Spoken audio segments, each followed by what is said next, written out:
What up, street gods? All right, another thought.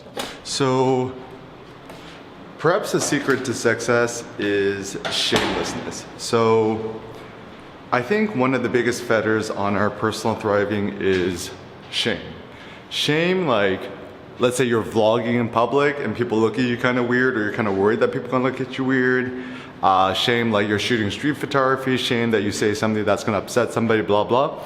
And so maybe the thought is we gotta eliminate shame from our diet and our mind. You know, erase that Catholic guilt or whatever you got. And the more shameless you could be, the more you could do, the more you could behave, the more you could think. Like, even if you think about like comedians, I love comedians because a lot of comedians, not all of them, but it proves that their success is based on how shameless they could be and to really speak their minds. So in some ways, comedians are the most ultimate true-spirited people, the ultimate free-spirited people, and don't have shame in terms of asking people for stuff, in terms of asking people for help. Don't have shame in terms of putting yourself out there with the risk of embarrassment. Ultimately, embarrassment and shame is something that we're taught and socialized to think and feel. So a life without shame seems like it's the best life. So how do you erase shame from your diet?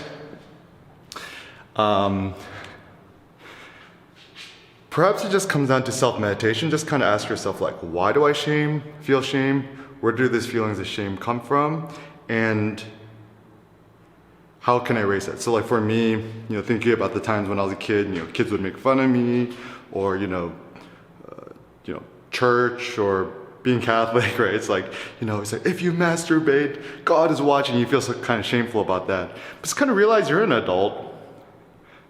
For the most part, there's no practical reason to feel shame. And maybe this is kind of a crazy thought. We should train our kids to not have shame. You know, obviously not kill themselves, but not to shame them into feeling a certain way.